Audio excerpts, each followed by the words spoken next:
แห่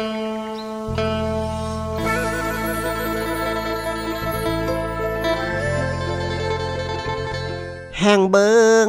แห่งมวนแห่งเบิงแห่งมวนไปสวนกันมาเบิงอยู่ไกลให้ไปฮอดไปถึงไปเบิงหมอลำเสียงวีหกนกพงศกรวันที่6 เมษายน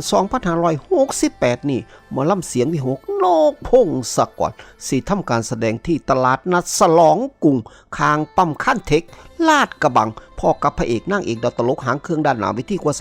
300 วิท